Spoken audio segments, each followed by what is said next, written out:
not going to use the little microphone dealie because I'm going to forget it and knock the whole rig over. So thanks everybody for coming today. This is awesome. I've really learned a lot from the speakers so far. I'm definitely going to be taking some things home with me. And thanks to everybody who set it up. This is a really cool event. I'm honored to be here. Like Joel said, my name is Darius. I'm from the wonderful state of New Jersey. I've been active in the New Jersey. I've been active in the animal liberation movement across the New York, New Jersey, Philadelphia area for a little over a decade now.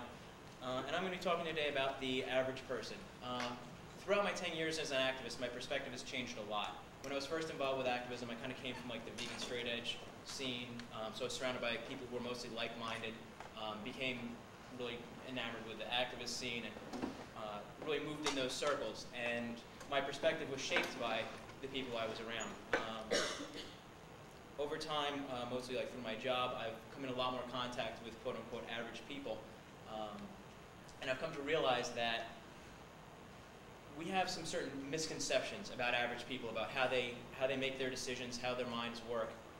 And that really keeps us from effectively communicating with them, from speaking their language and presenting our opinions and our viewpoints in a way that they can understand.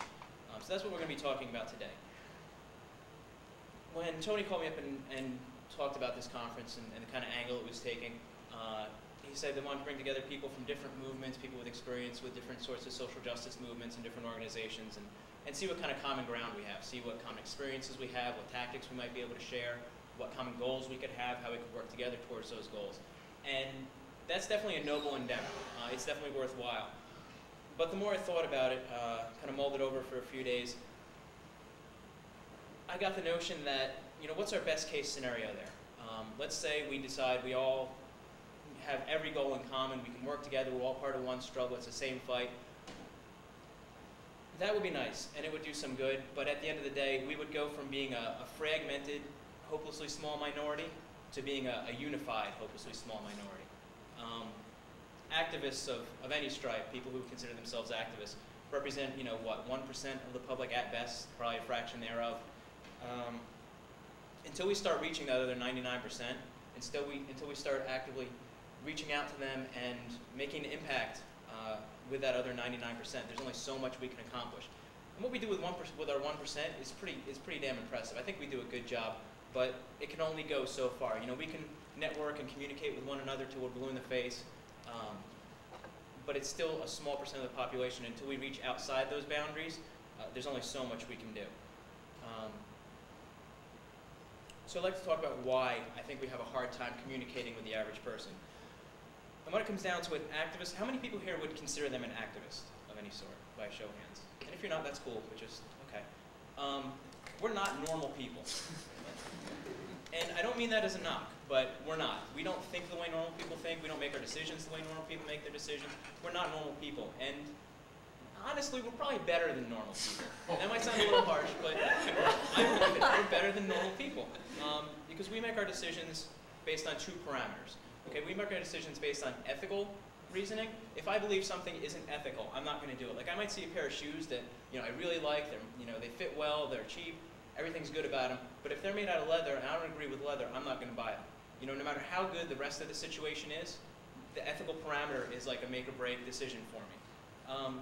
Same thing with the logical.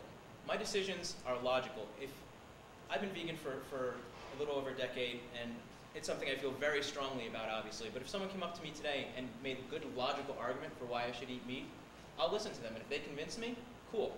I don't think it's going to happen. I don't think it can happen because no one's ever come close. But if it happens, I'm open to that. If you can make a logical argument, I'll agree with you. I'm not dogmatic about my beliefs. I don't believe what I believe for some, like, you know, religious notion that I'm not going to listen to a logical argument. So activists make our decisions, from what I've seen, based on those two parameters, the ethical and the logical.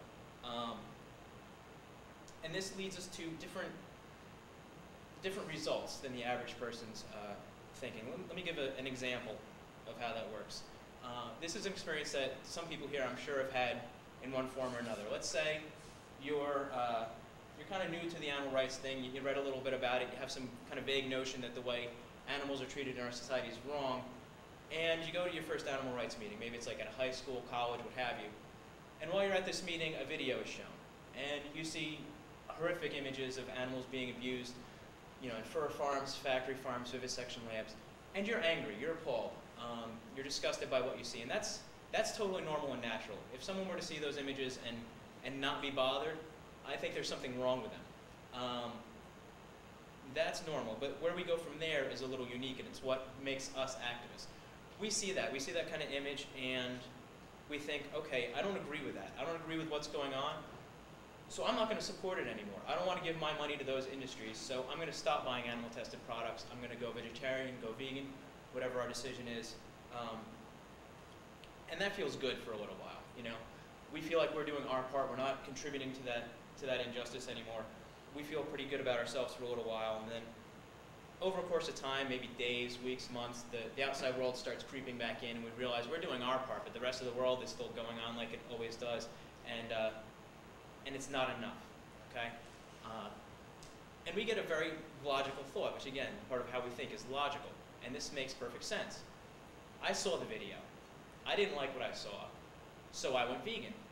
So what do we have to do? I just have to show everybody else the video, and then they'll see it, they won't like it, and they'll go vegan.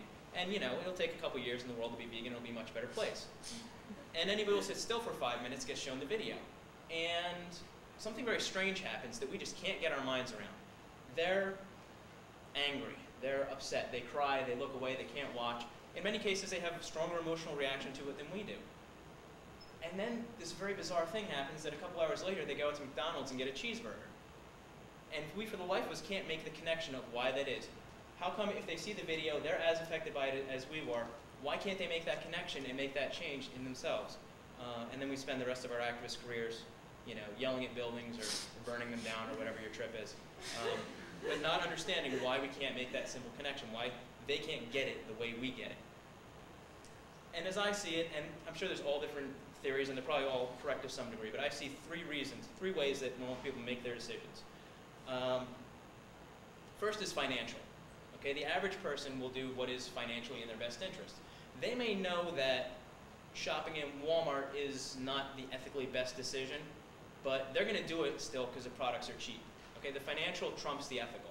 They might have the ethical notion, but it's not how they're making their decisions. They're making their decisions based on the financial.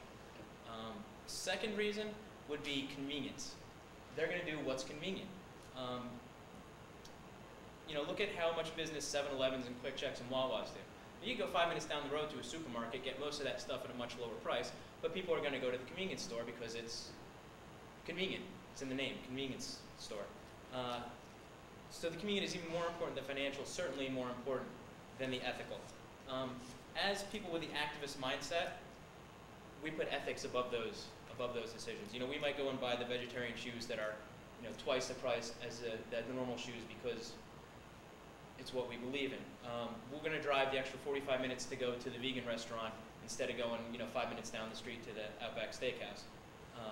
But to the average person, their convenience is more important than their ethical beliefs.